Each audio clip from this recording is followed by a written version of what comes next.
Hello, everyone. It's November 11th. Today in Canada is Memorial Day, Remembrance Day. I'm sorry, where we remember our veterans. But in this video, I am doing a astrology podcast or an astrology forecast on the ongoing Grand Water Trine.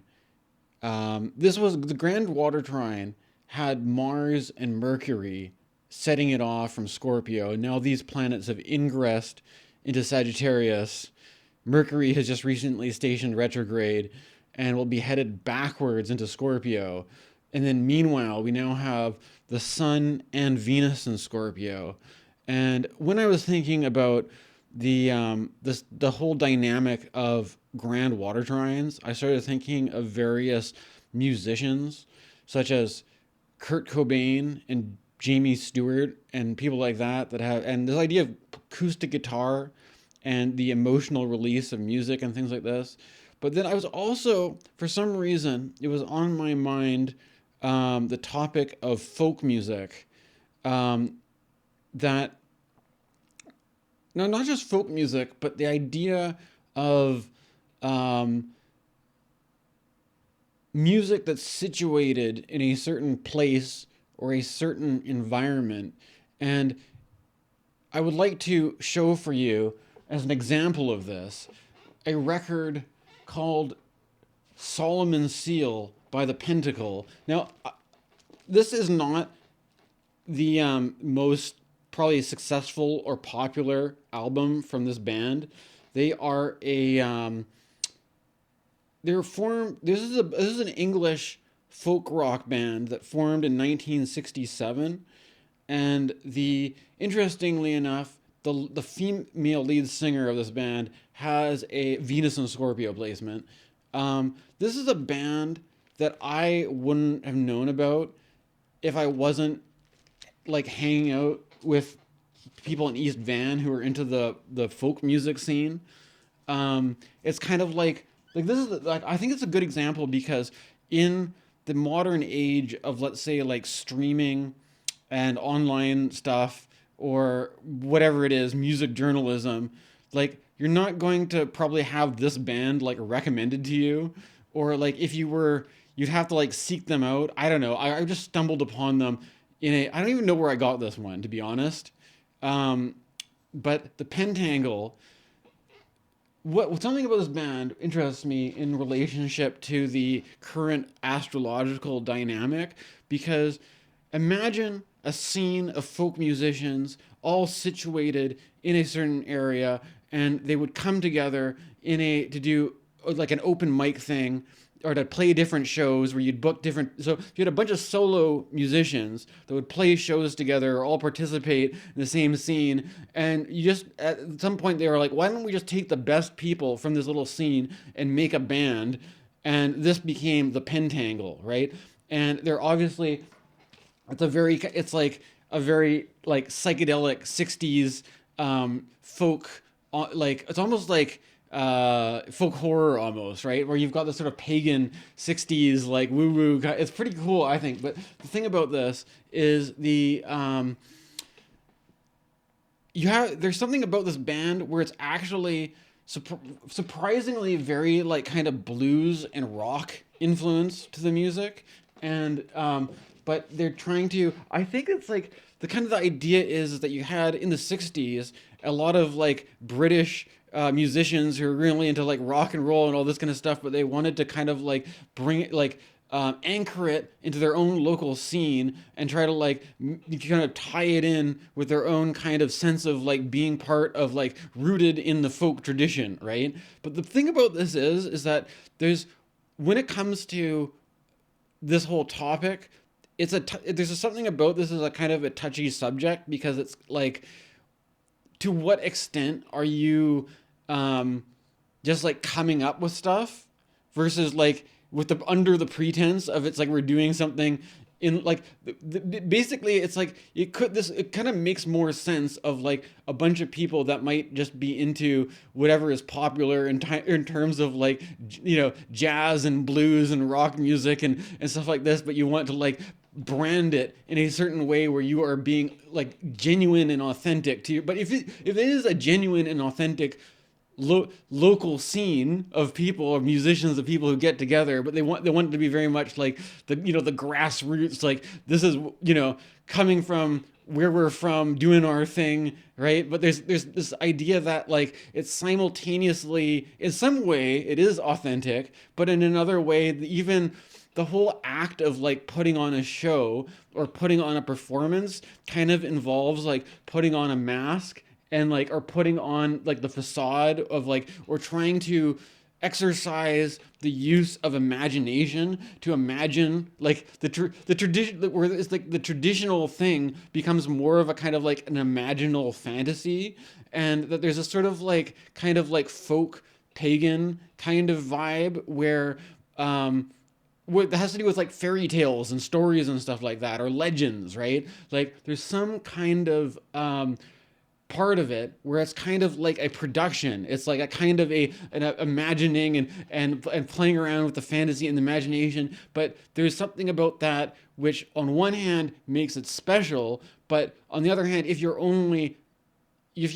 concerned about evaluating things in terms of like historical accuracy or all this kind of stuff, you could just be frustrated with that, right? Or you could say that you're kind of like doing this on false pretenses, or you're trying to, but like there's something about that problem which is in some way like part of the fun, or that there's something about like folk music, the whole pretense of it, to me, like the more it takes itself seriously, it kind of is sort of annoying in a way. Like, and this is like, this is one of the things about this is that there's like this whole kind of angle when, especially when it, like, I don't know, this is just maybe my personality, but when it comes to being like a really kind of like ethnocentric folk music, like, oh, if we were to just be a bunch of people who liked blues music and we started a blues band, we'd be culturally appropriating, so we can't do that. So instead we're going to be very like true to our ethnicity, and we're going to make it like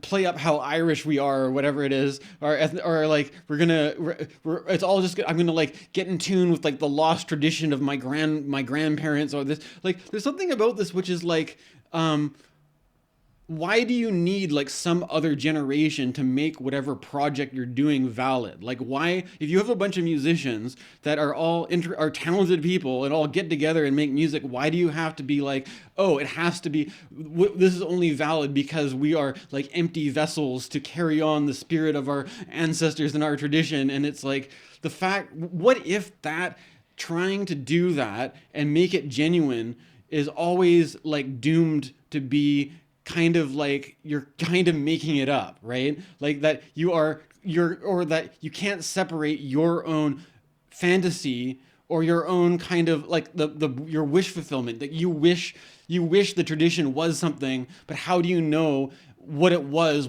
the thing that you want it to be? What if you had a time machine, you went back in time, and you were horrified and shocked to find out that it doesn't meet this need that you want it to meet? Like, what if you're just like, oh fuck, like what if it is actually not that? What if the tradition sucks? What if the tradition is not very cool? What if I have a really romanticized idea of this thing, golden past that never was? And what if me having an opportunity to jam and make folk with music with my friends is actually better than all that stuff in the past? We're just romanticizing something that never was, that is actually, and we're missing out on the opportunity to create something cool right now because we don't have any, the only value that we have is by referencing some old bullshit, right?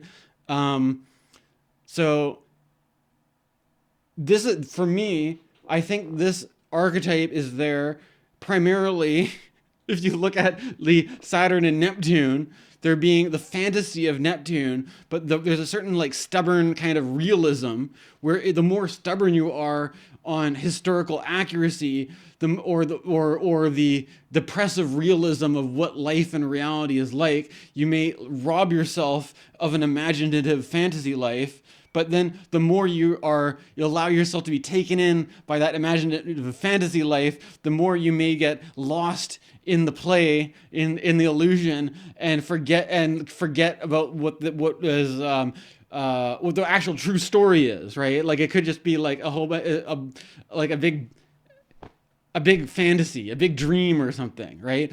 But there's still some kind of like there's still some kind of way where it goes. I don't know. There's something about this too, or I have to admit that there's something about folk music as well, which seems to work for Saturn and Neptune because it's like the basic idea in astrology is that the inner planets are supposedly considered to be more personal, and then as you reach the outer planets, Jupiter and Saturn are more like governmental structures, and like the law and order in society, and policemen and lawyers, and the high courts, and all this kind of stuff. And then as the more you move beyond that, you get into these mass cultural movements, right? Like of like think about like how in the 60s, like Woodstock or something like that, the huge crowds of people and these huge cultural movements where people all mass together and want to like conglomerate and use certain kind of styles or fashions as like identifiers or whatever, right? There's something about folk music which I think like plays into that, but I've always had a certain individualistic streak where I'm not saying that I'm completely opposed to folk music, but I could never, like, I don't know, I live in BC, and I don't think I've ever been to like the folk festival, or there's something about it where it's just I can't honestly get in. I had also this thing happen with a friend who was trying to get really into like being a folk singer, and I was just like, it rubbed me the wrong. There's something about the challenge of this kind of art form where, perhaps creativity in general, where there's some kind of thing where sometimes when you aim and you don't hit the target and you miss it, instead of it can just be really irritating, right? And there's some kind of thing about the this like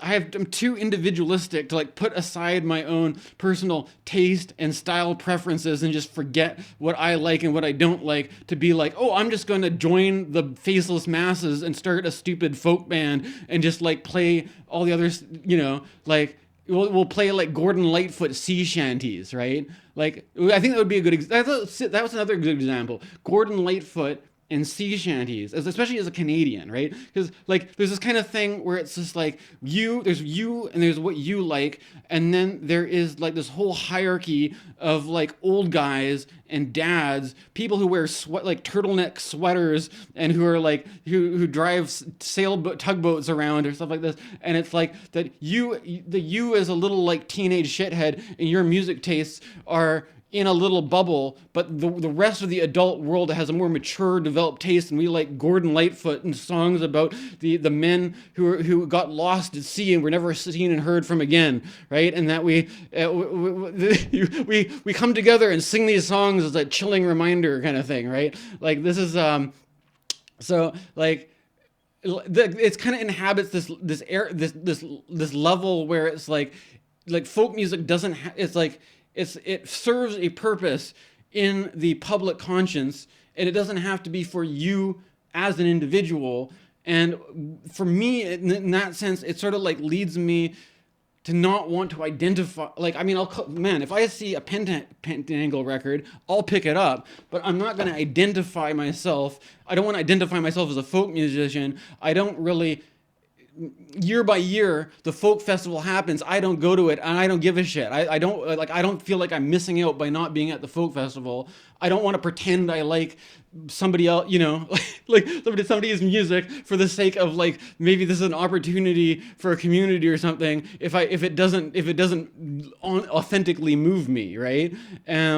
So I'd kind of rather just do my own thing, rather than just to be like to go to the open mic and like try to join the folk band and play all, and then they're like we're to uphold the tradition of the community and all this bullshit, right? It's like when you're just making it up anyways, like, right? And there's also so for this reason I have mixed feelings about folk music, but I do like this band, and I think the singer is a good example of a native who has Venus in Scorpio.